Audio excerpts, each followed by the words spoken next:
Welcome back to Life and Living. Our next guest you'll be very impressed by. She is a graduate of Juilliard School of Dance, a former Alvin Ailey American Dance Theater soloist, a veteran of 7 Broadway shows, but most importantly, she is the founder and director of Sharron Miller's Academy for the Performing Arts in Montclair, New Jersey. One of the greatest towns in the state, right? You got it. We work in Montclair. Our offices are in Montclair. I live right next to Montclair. It is a great, thriving community, primed for someone such as yourself to come in and teach the next generation all about the art of dance. Oh my goodness, yes. And we didn't start out to do that. We simply moved to the town because it was a lovely town to raise a child. You came from New York. I came from New York and unfortunately got stuck in the tunnel one day going to pick up my daughter from nursery school. She's now 26 and somehow said, I can't do this anymore. I really can't do this anymore. What do I know how to do? And my whole life between Juilliard and Garden State Ballet when I was a young child and the shows and Alvin Ailey and touring, I thought the only thing I know is theater and dance. But you know it so well. I mean, it's been your life from even a child. Absolutely. As a child, how did you first get started? Well, it actually happened because I had flat feet and knocked knees. And my mother took me to a doctor who said, well, you have 2 options. One is to break her arches and reset them, or give her ballet when she's a little older, and that will strengthen her feet, and it'll probably strengthen her legs so that she won't roll in. And unbeknownst to either my mother or me, I seem to have talent in doing that. So obviously she opted for dance rather than breaking her child's feet. I would say so. Do you feel like that was divine intervention in a sense? Absolutely. I think dance is the way I express myself. Other people listen to music and they hear music. I listen to music and I see dance in my head. And so when I found dance as a child, it was the most freeing, the most exhilarating feeling when I was in dance class. And I would come home and I would show my mother everything I had learned in dance class, and she'd say, you just got home from dance. Could you stop dancing? But for me, it was the way I expressed. And then once the talent, if you will, was discovered, that's all I wanted to do. At what point did you and your mom say, okay, this is more than a hobby and it's more than a child's dream, you know, this is something to pursue? At what point did you make the decision to go forward with it? I think when I was a teenager. Now, being African American, and well, I have no problem with saying how old I am. I'm 69 years old. You don't look it. Well, thank you. But in that era, it was unheard of for a young African-American child, female child, to be a ballerina. But ballet was what I really wanted to do at that point. I had not yet discovered modern dance. Did you see many closed doors along the way? Oh my gosh, yes. But I'm very defiant and persistent and resilient, and I think that as a result of the closed doors, it just made me discover that what really dictates your success is what's in here. And in my heart, I knew that this was a gift, and I had to use that gift somehow.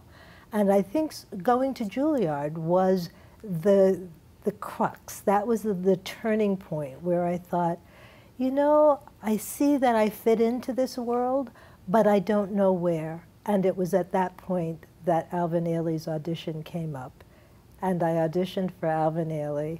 And when I got, oh my God, that was the most incredible, because suddenly I felt like I belonged somewhere. And it didn't matter, well, certainly it mattered that I was an African-American female. But there were lots of African-American females who danced beautifully. And of course, I was fortunate enough to be in the company when Alvin was still directing the company and when Judith Jamison was still dancing in the company. So we got to travel Europe and Africa and the United States and do revelations and just feel the audience love. And that was, for me, that was the cherry on the top, because you just felt so good. When you're there and you're among such talent and you're working with Alvin, Ailey, and you're performing and you're traveling, how do you make yourself stand out? I mean, you were a soloist. You weren't just in Alvin, Ailey. I mean, you shined. Well, I think the technique, I was trained very well at Garden State Ballet, and I was trained very well at Juilliard. So I think it's the technique that basically establishes you as a soloist. It's the passion. And Alvin Ailey always looked for dancers who could take that passion from within and translate it to an audience. And I guess my, again, determination to rise above these obstacles that, you know, the society and the universe or whatever put before me made me passionate. And so that's what would come out as a dancer. And that's what I find that the dancers I'm training now, that I find myself hearing myself talk to them, and I say, it's about passion. It's not just about technique. You've got to touch an audience. Do they understand that at a young age? You know, I'm not sure, but I think that the fact that they're hearing it, it's a seed planted. And unfortunately, this generation is a point-and-click generation. We have computers. Everything is instant, you know. But to have emotions that you bring up and out, I say you rest on your technique, but what you convey to an audience is feeling. And that comes from within. That comes from within. You are with the Sharron Miller Academy for the Performing Arts, also known as SMAPA. Some people are calling it by its acronym. You are actually bringing this into schools around the state. Explain that. Absolutely.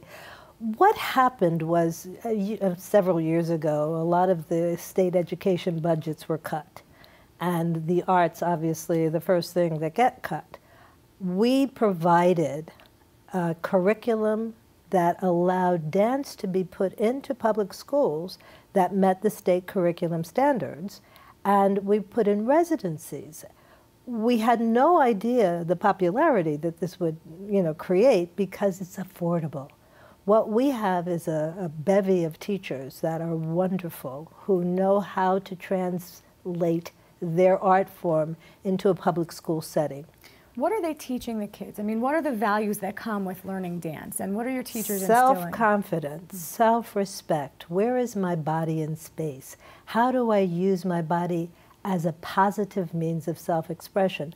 These are things that are important. But in addition, what we realized, and it was actually because one of the schools that we work in Newark, wanted something that would reinforce math skills, believe it or not, through dance. How? How does that happen? Well, when you think about it, dance is counting. You're counting in 4/4 time, or 3/4 time, or 2/4 time. You're working in shape and form. You're learning how to turn a circle into a square. You're learning how to cross on the diagonal. But at the same time, you're doing that in movement. So you're doing chassés or gallops or leaps. When you're learning fractions, you can do 4 gallops, and then you can jump 4 times and face each wall. You've done quarter turns, so you've learned fractions. These are the things that we instill in children in our public school situations. And the kids start to, it's experiential learning. And instead of having to sit and figure out a fraction, you dance it. Sharron, you are a powerful, powerful spirit. You're a powerful individual, and your presence is touching so many. And I'm so thrilled to have you here in the studio. We're really honored to have you here with us. It's been my pleasure. Sharron Miller, founder and director of Sharron Miller's Academy for the Performing Arts. If you're in the northern New Jersey area, I highly recommend you look into it, check it out. If you have young children interested in dance, or even if they're not, look into it, get involved. Sharron, thank you so much. Thank you so much for having me. And don't go anywhere, because there's more Life and Living coming up right after this. Thank you. Life and Living has been a production of the Caucus Educational Corporation, celebrating over 25 years of broadcast excellence, and NJTV. Funding for this edition of Life and Living with Joanna Gagis has been provided by Meridian Health, Taking Care of New Jersey, Investors Bank, Felician College, New Jersey Sharing Network, NJM, PSE&G, and by the Russell Berry Foundation. Promotional support provided by The Record, North Jersey's trusted source, and NorthJersey.com, and by Commerce Magazine. Life and Living with Joanna Gagis has been produced in partnership with St. Joseph's Healthcare System.